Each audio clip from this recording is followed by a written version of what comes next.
Welcome back to another episode of Unboxing Boxes. I remember what it was called, see? Good job, Steve.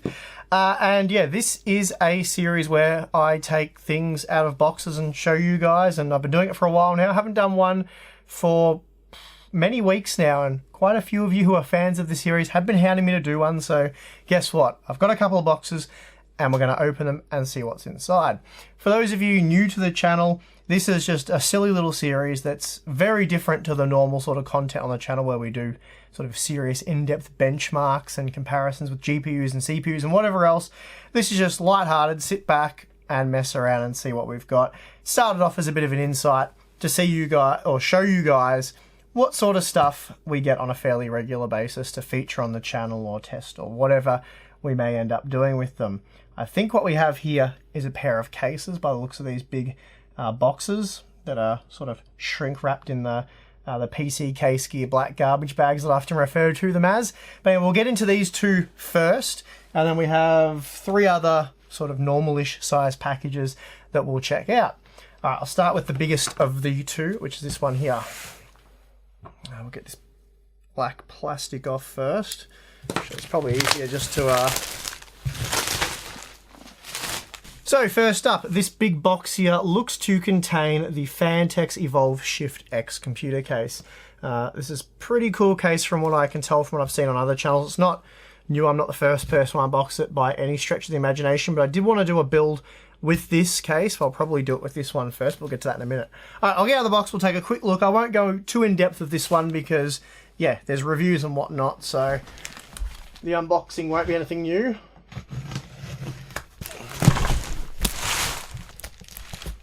Yep, it's upside down, of course. There's no way that's all fitting in the shot, is there? I think I'm probably going to have to get some B-roll of this separately because I'm not sure if that's fitting in the top of the frame.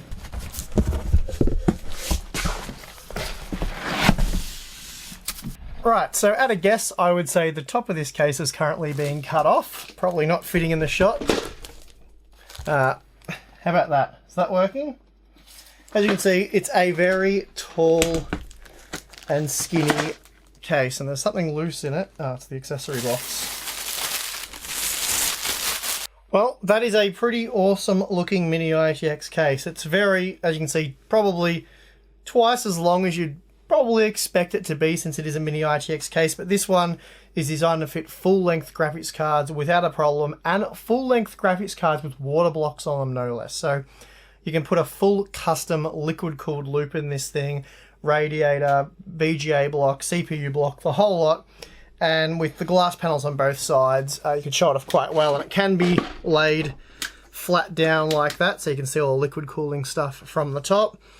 Yeah, very cool. Or, of course, it can stand up and be out of shot at the top.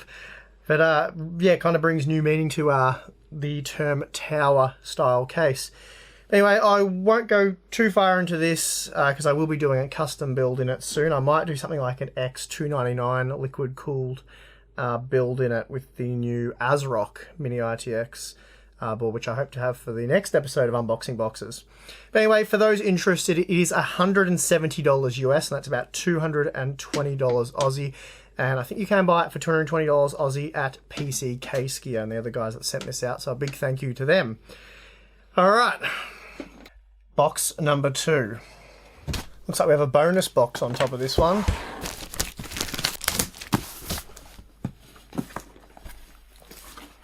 Okay.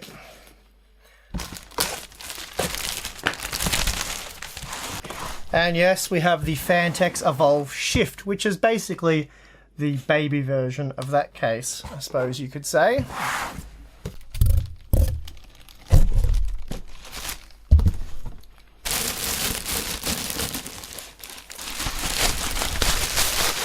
Okay, so this, as I said, is the smaller version. Very similar design as you can see, but just smaller, more compact. It'll still fit a full-length graphics card, which will go there. There is the GTX 1070 Ti as an example. So that is pretty cool. You can see it from around that side, hanging down below where the motherboard will go. But anyway, very cool case, and I plan to do Quite a powerful build in this, probably Ryzen 7 1700 overclocked to 4 GHz. And I will be using this little ASRock board that I unboxed on Unboxing Boxes quite some time ago now. It's just been sitting in the studio collecting dust. But this will be going in there with some other very cool hardware shortly. So you'll see that build on the channel very soon. Again, I won't go into too much detail or any detail about these other than sort of show you and talk about the price. This one is $110 US and it turns out to be about $150 Aussie. So for the quality of the case, it's actually a really reasonable price. Love the way this top opens up. Anyway, more on that when I get around to doing my build. What is in the mystery box? It's very heavy. This will be handy. It's a Phanteks air cooler for the build I just spoke about. So it's the TC12LS, and so it's a low profile cooler, very low profile as you can see there. Black anodized heatsink, that looks very cool. Nickel plated base, and it looks like we've got 6 heat pipes, 6mm heat pipes. And so that will probably go on there, something like that. So that will be good. Alright, let's get into this box and see what we have here. I honestly have no idea who this is from or what it is, so hopefully it's something interesting. Ooh, yes, I think you'll agree this is quite interesting, especially for you mobile gamers. Oh, it's very heavy. Oh. Alright, what we have here is the Gigabyte Aorus gaming box, and you've seen the gaming box on the channel probably because Tim did quite a few videos on it, but this is the GTX 1080 model. Previously they only had a 1070 model. I think I'll actually go through this box properly and do an actual proper unboxing. Can you believe that? A proper unboxing on Unboxing Boxes. But I think I'll do that because it could be the first unboxing of this product on the entire internet. But if someone else beats me to it because I took too long to edit and get this video out, I don't care. No need to tell me about it. I said stop typing. Alright, let's get into it. So for those of you unaware, this is a Thunderbolt 3 device. That's how it connects to your... It's pretty much designed for ultrabooks that have integrated graphics and don't play games very well. Basically, they don't have Intel's upcoming chips with the Radeon graphics. They've just got Intel's HD graphics and they suck at gaming. So Tim tested out the 1070 model, and while quite impressive and did make ultrabooks that couldn't previously game capable of gaming, they were heavily CPU bound in most of the games tested. Like Battlefield 1 was terrible because ultrabooks, before the Kaby Lake refresh, they had dual core processors, and as you guys know, basically they're like low clocked Core i3s, which aren't exactly great for multiplayer games like Battlefield 1. And so stuttering and whatnot was a problem, and there is a bit of latency with the Thunderbolt 3 implementation opposed to like PCI Express. So it wasn't great, but now we do have the Kaby Lake refresh ultrabooks with quad-core processors, and they're of the 8000U series, so the Core i5 8000 and Core i7 8000U series. And this should complement those very nicely indeed. As you can see, it comes in a cute little baggie, so nice and portable. You can carry your gaming box around. I think it's pretty much designed mostly to stay at home, but whatever. You'll probably need your power cord. It's got a little handle as well. It's only about half a kilo, but if you want to put a shoulder strap on, go for it. Alright. Actually, like I said, I'd do a proper unboxing. So in the box, apart from the shoulder strap, you get a 3-pin kettle power cord, but this is, I think it's a US power cord by the looks of it. Anyway, that won't work in Australia without an adapter. And also in the package, we have a Thunderbolt 3 cable, which is USB Type-C at each end. So let's just have a look at the device itself. It's a pretty nifty little bag. There's side pockets and things, so you can put extra things in there, your cables and stuff. So it is quite a a neat little bag for those that do plan on carrying their gaming box around with their ultra portable notebook. Alright, got a few things there. I haven't actually seen one of these in the flesh. The 1070 model, Tim reviewed that, and I never actually saw it. It looked fairly compact in all the B-roll and stuff he provided, but when you see it in person, it's I assume this is the same as the 1070 model, size-wise. It looks like it's got a very custom designed 1080 in it. Be interesting enough that is the same size. I'll have to check the specifications online, but yeah, it's tiny, absolutely tiny. It's a lot smaller than the bulky bag. The bag's very padded, so yeah, out of the bag it's even smaller than you might imagine. USB Type-C Thunderbolt there, that short little cable goes from there to your laptop, Ultrabook, whatever you're using. Got some USB so you can hang a few USB devices off it. Then of course you can plug an external monitor in as well if you want to do that. And I think that actually works better, but don't quote me on that. I can't exactly remember Tim's video. I probably shouldn't admit to that. Alright, let's crack it open. Tim will be reviewing this on the channel, by the way. Tim's busy with uni exams still, but he will be finishing up very shortly, and I will be catching up with him. We'll probably do a video or two in a few weeks' time, and I'll be handing this off to him, and he'll be doing one of his detailed reviews where he uses it on a quad-core Ultrabook, plays a ton of games, and he'll compare it to what a desktop 1070 would do. So, just got to remember how to put it back together for Tim. It's like 36 degrees today, and I've had to turn the air conditioner off to film. And boy, oh boy, this room is heating up fast. This will probably end up being a 30-minute episode like they often are, but if it's only 15 minutes, you'll know why. Well, there is a sneak peek of the innards. So on this side, we have the GTX 1080 graphics card, a very compact ITX type version, as you can see there, but it does have a massive fan over the front of it. Over a reasonable heatsink, we've got 3 copper pipes, copper heat pipes I should say, 2 8mm and 1 6mm, and that's covering all the memory chips as well, and no doubt the VRM components. And that's got a single 8-pin connector, so that's standard. Gee, the fan blades come very close to that PCB down there. Very close indeed, it's like a millimeter. And then on the other side we have a black, small form factor SFX power supply, something along those lines. There's a couple of very small fans there as well to draw some extra cool air, or they're actually exhaust fans. Remove any hot air, I should say, from inside the unit. So there's an unboxing and very limited teardown of the gaming box GTX 1080 version. Anyway, I'll pop that back together a bit later on. Won't make you sit through all that.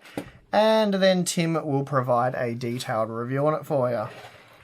Oh, and just finally, it does come with one of those shiny drink coasters, so that's cool. We've seen that with a few products recently, mostly motherboards, but good to see you get one of those with this. And then a quick installation guide. Very, very quick, but I suppose there's not a whole lot to it. And a very nifty little carry bag. We'll pop it back in there. Fits in snug. Okay, second last box. How are we doing for time? No idea. Oh, the blunt knife strikes again. That tape puts up a fight these days. What do we have here? Some UPS bags. Lots and lots of UPS bags. I can add them to my UPS bag collection, so that's nice. Ooh, we have a nice shiny box amongst all the UPS bags. Very heavy one. Well, that explains why that package was so heavy. It has a 1000 watt Seasonic power supply, 80 plus titanium model. Let's get that out quickly and have a look. I actually believe when I spoke to Seasonic last about this, I was expecting this for a little while. They're going to provide me with one of these, or at least one of these, maybe a couple of them. I can't remember the fine details. So I'll announce that probably in a video soon. They were talking about some Seasonic high-end power supply giveaways, and I'm sure that's probably something you guys are interested in, and I'll just do that as an exclusive for you guys that are subscribed to the channel, so it won't be a joint thing with other channels. Alright, let's get into this very shiny box and see what we have. Okay, so it comes with a huge assortment of cable ties and Velcro straps and other things, so that's very cool. A couple of different manuals and things. Another US power cord. So as we saw, it is an 80 plus titanium model, and I believe it has something like 92 or 94, I think it's 94% efficiency at 50% load, so that's very impressive indeed. As we can see already, it is a fully modular power supply, and there are a heap of connectors on the back of this thing. So you'll have no trouble running some sort of high-end Threadripper or X299 system off this.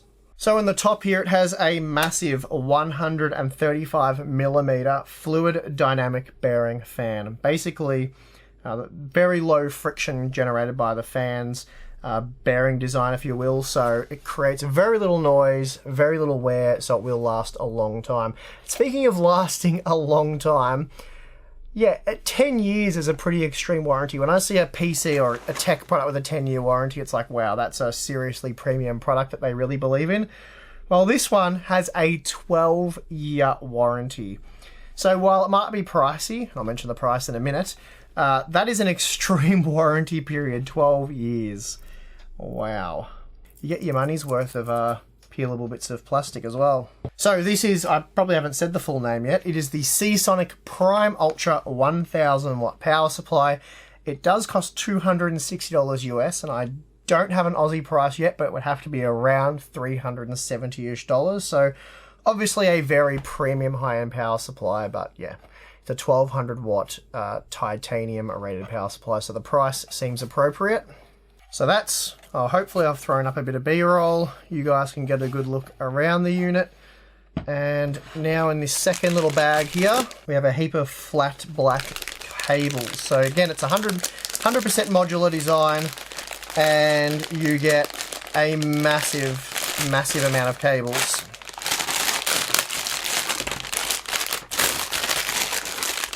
So in the cables, you do get a sleeved 24-pin power cable, so that's good to see.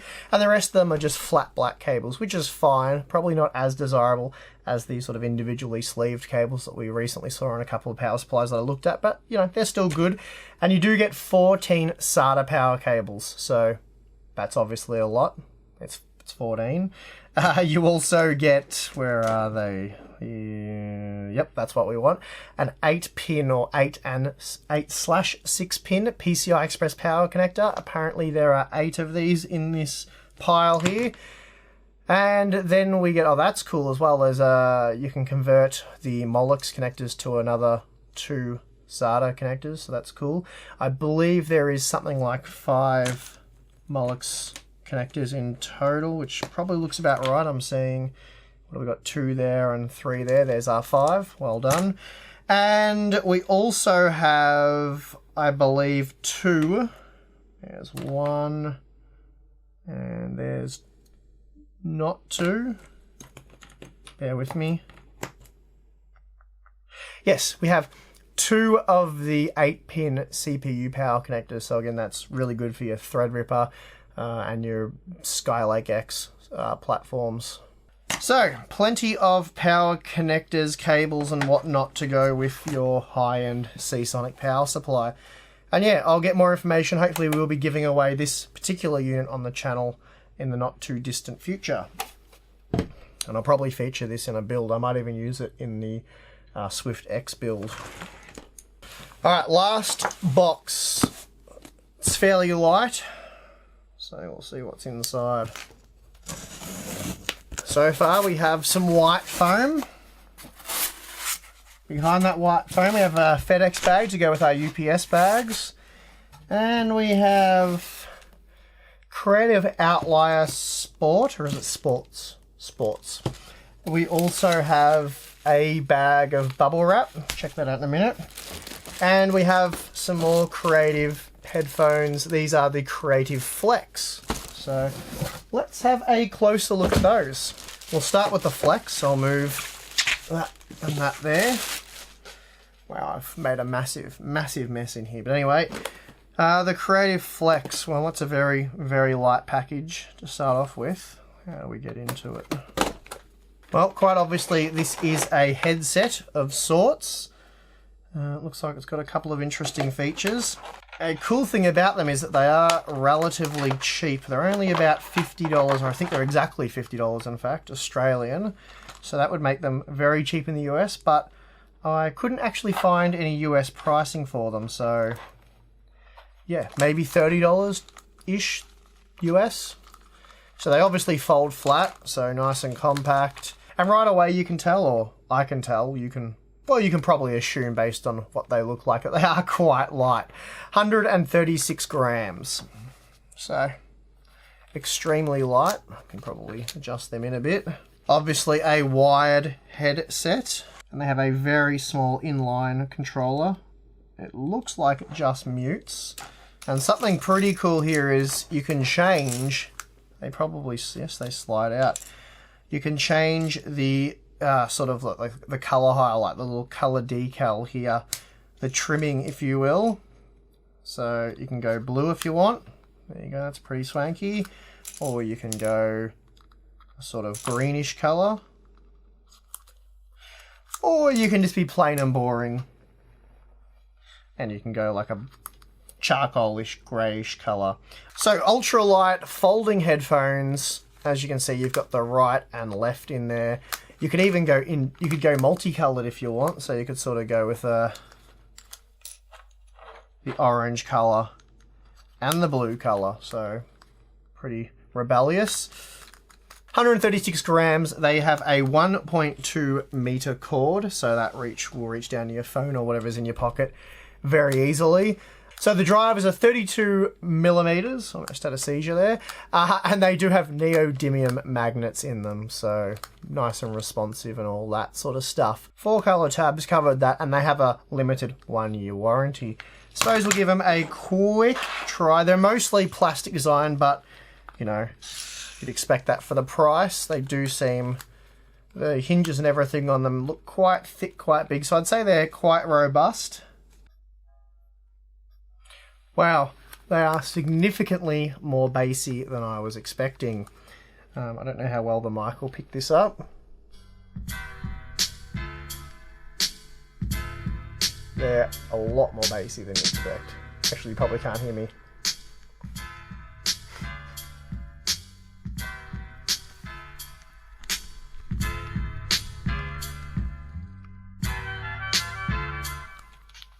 And that's not a mute button, it is a pause play button. So there's no volume control on the headphones themselves. So very limited controls in that sense, but you can control all that sort of stuff from the phone anyway. Alright, next up we have the Outlier Sports. I'm actually pretty keen to try these out because I've used, the boxes up there somewhere, the Jaybird Freedoms a bit, and I quite like those. But they're very expensive. There is the Freedom F5, I think they are, and they're about $100 US. Well, these are just $70 US, so significantly cheaper than even the cheapest Jaybird Freedoms. And I believe, it probably says on the box, somewhere, yep, 11-hour playback between charges. And for those of you unaware, the Freedom F5s are rated up to 8 hours. So we've got the orange ones here, and I believe so you can get them in Neo Green, Midnight Blue, which is dark blue, and Fiery Orange, which is kind of like fluoro orange, I suppose, or fiery orange. Well, due to the funky colours and whatnot, they look quite different to the Freedoms, but sort of design-wise, they're very similar. So you've got rubberized cabling. I believe that's about 50 centimeters, half a meter long. You got the controls here. You charge it up using micro USB as you would an Android phone or pretty much any other device. Volume up and down, and then maybe mute, pause, play, something like that. So these are obviously Bluetooth headphones, so I'd have to pair them with my phone, which I will do in a moment, and we'll test them out and see what they sound like. They are sweat-proof, IPX4 rated. They're extremely light, 15 grams in total for what you see here, so very light indeed, you'd barely know you're wearing them. And like the headphones we just saw here, they have a 1-year limited warranty, which isn't huge, but they're not massively expensive either, so you probably don't really expect a premium warranty.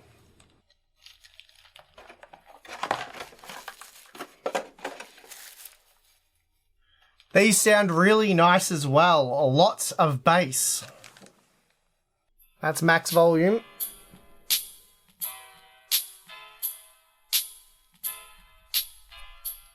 No idea how that sounds on the mic, but anyway, they do sound very nice.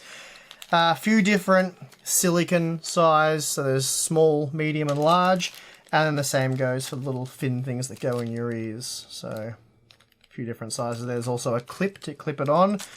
So yeah, that's for the money. That's really nice. I'd say they kind of rival the high-end Freedoms, to be honest with you, with the sound quality. And if they do last up to 11 hours, that's impressive.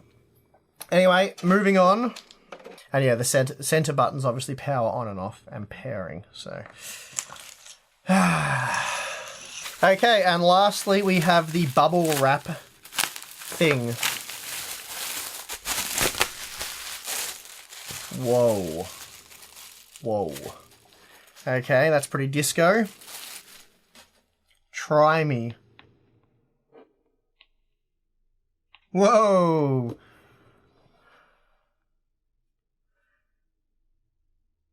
That is pretty cool. I'm going to have to get some B-roll of that.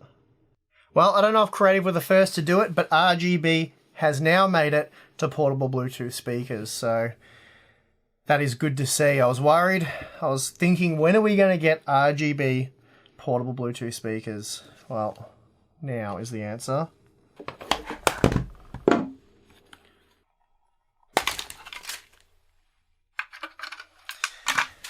Alright, so that was almost not worth the struggle, because all you do is you get a micro USB cable for charging it, no doubt. It looks like it has an auxiliary input as well, so you don't just have to use the Bluetooth. So we've got rubberized controls on top, power, volume up, down, pause, play, Bluetooth, phone button, a brightness button, no doubt for the RGB lighting. So that's very cool. So this little guy here is $70 US. It is the Halo, Creative Halo. I don't think there's anything else to the name. Creative Halo, nailed it. $70 US, $130 Australian. So it's actually pretty good for a portable Bluetooth speaker, especially if it turns out to be quite nice quality. I believe there's a pair of speakers in this thing. They're probably there and there, at a guess. No idea really. It's got a rubberized base and it has a tripod mount, so you could mount that on a sort of designer type tripod in the corner of your room or something like that. And then this mirror finish here with the RGB lighting, as you just saw, that is very funky indeed. In total it is 510 grams, so basically half a kilo.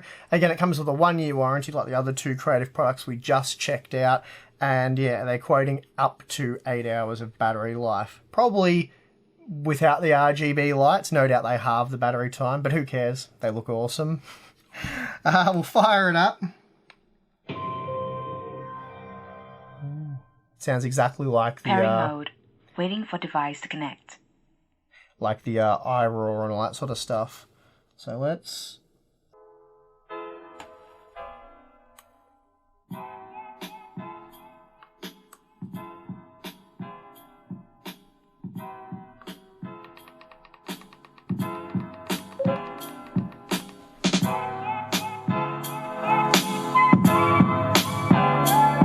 That's max volume.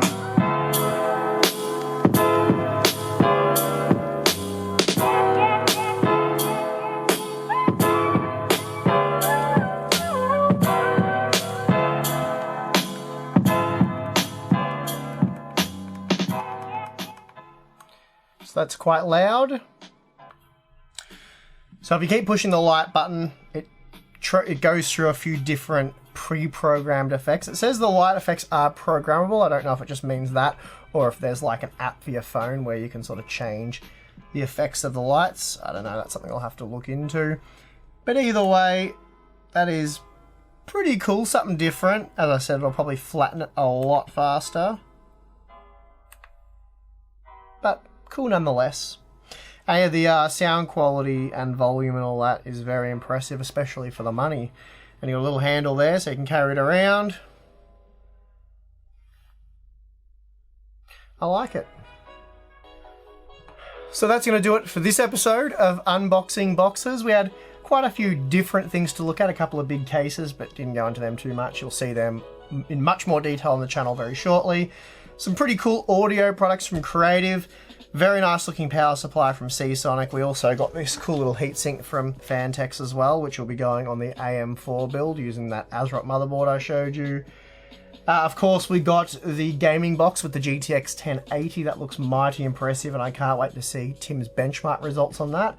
Hopefully you won't have to wait too long for those. I'll get Tim onto that straight away. He's got quite a few things he has to get through. But anyway, that is going to do it for this episode of Unboxing Boxes. Hope you guys enjoyed. I'll see you again soon.